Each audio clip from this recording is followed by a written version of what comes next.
ठीक है, एक चीज थोड़ी सी बदल लो यार, जितनी जल्दी बदलोगे उतनी जल्दी तुम बेनिफिट वाली सिचुएशन में आ जाओगे।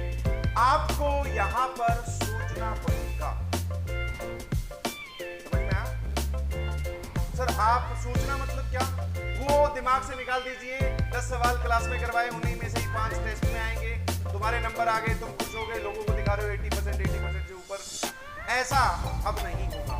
सर ये जो बात आपने बोली है ये बड़ी ही कड़वी बात है, बट समझ में आया? आपको सोचना सिखाया जाएगा कि भैया ऐसे सवाल आए तो ऐसे टैकल करते हैं, इसी प्रकार का कोई नया सवाल आपके सामने आए, बिकॉज एक रियलिटी की बात है।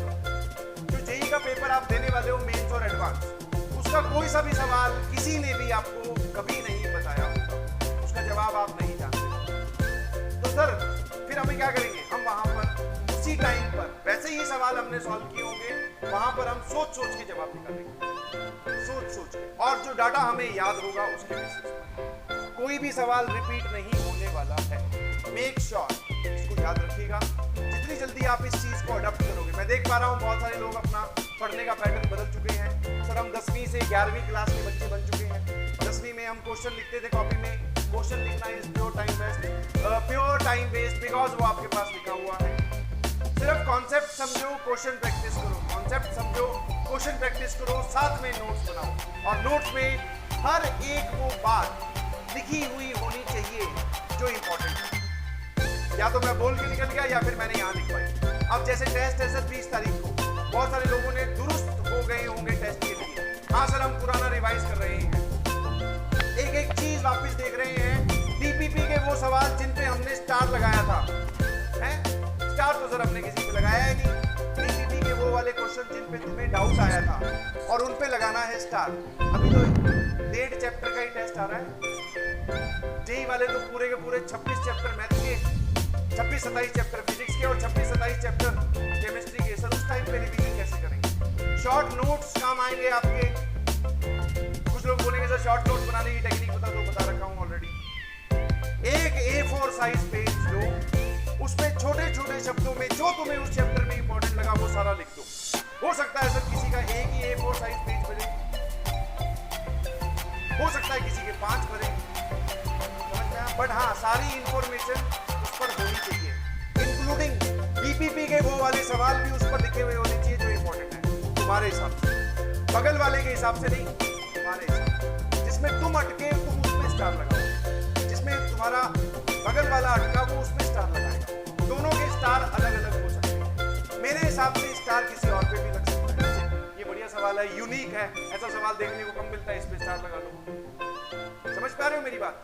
तो डीपीपी के जो जो सवाल आप करते जा रहे हैं जिसमें आप अटके किसी भी वजह से उस पे स्टार लगा दीजिए, फिर उसको एक बार और देखेंगे, ठीक है?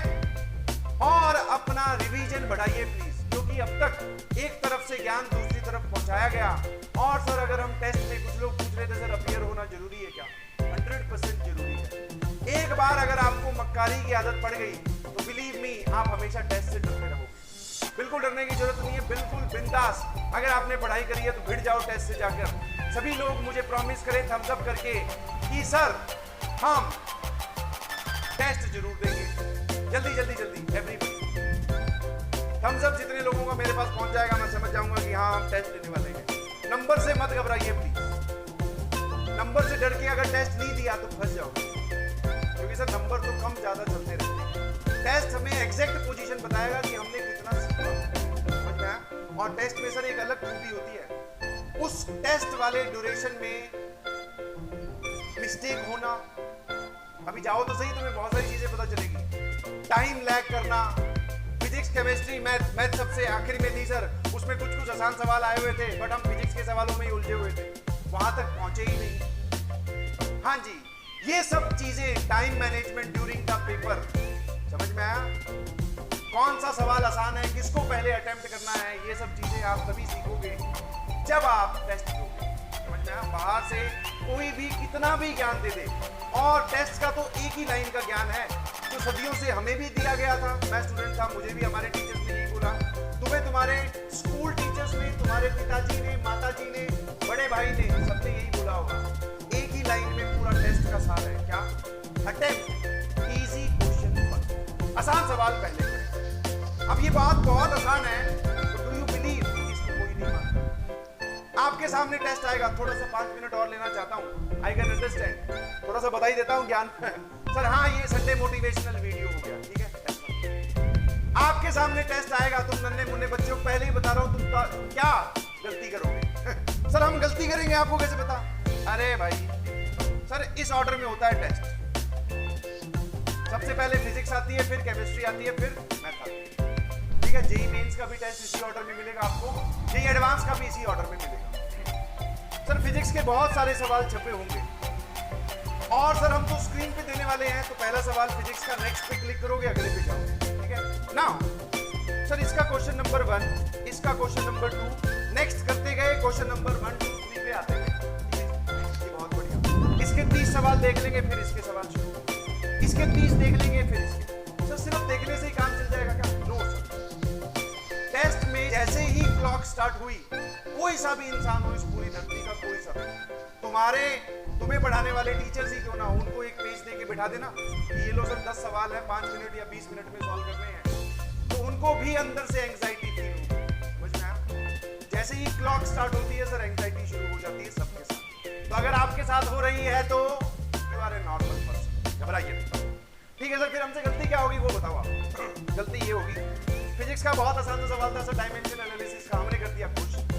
दूसरा सवाल आया सर, आपको पता है फिजिक्स का पेपर क्या होगा? मैं एग्जांपल दे रहा हूँ, कुछ लोग लिख रहे हैं डायमेंशनल एनालिसिस का सवाल आएगा, भैया लिख लो, ये नहीं बता रहा हूँ, जो काम की बात है उस पर ध्यान दें। तो दूसरा सवाल और कोई बिल्कुल एकदम हल्का सा चिट्टू कैंडी टाइप, बहुत आसान सवाल हो गया सर। तीसरा सवाल जो है वो एकदम जबरदस्त बढ़िया सवाल डाला गया, जबरदस्त मतलब आप बोल सकते हो इस प्रकार का जिसमें थोड़ा सा आपको सोचना पड़े, या फिर ऐसा सवाल आपने कभी पहले नहीं देखा।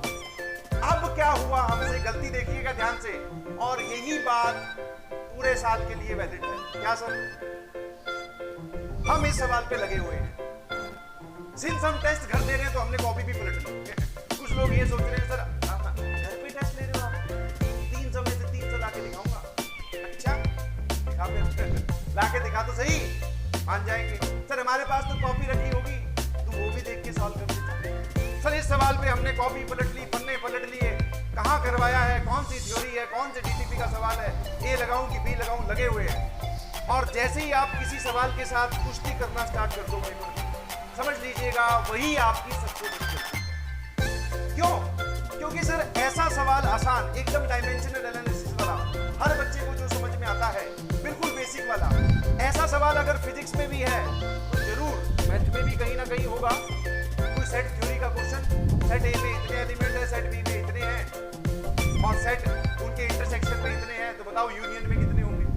ऐसा सवाल, वेन डायग्राम का सवाल, छोटी सी मॉड्यूलस इनइक्वालिटी का सवाल, ऐसा मैथ में भी जरूर होगा, सेम मॉल कॉन्सेप्ट में भी।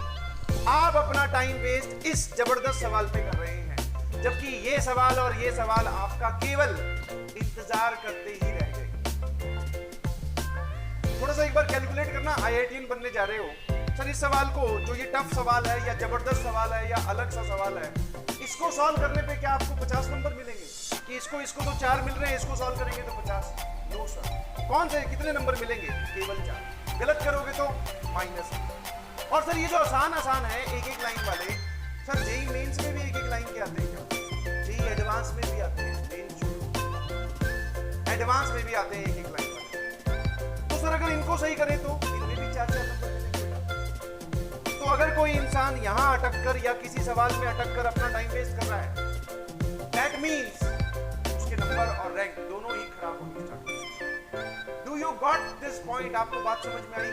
किसी भी वजह से आप सवाल में अटकते हो, सर हमें दिखा मॉडुलस इनइक्वालिटी का सवाल, सर मेरा टॉपिक थोड़ा वीक है, मुझे वो थोड़ी कम समझ में आई, या फिर I am not feeling confident in modulus inequality, तुरंत छोड़ दो, ना ही पेन चलाना, ना ही उस सवाल की तरफ देखना, आगे चलो। कोई ऐसा सवाल जरूर हो रहा, वेन डायग्राम का, सेट थ्योरी का, बिल्कुल नन्ना मुन्ना जो आपका वेट कर रहा है, वहां तक पहुंचना है।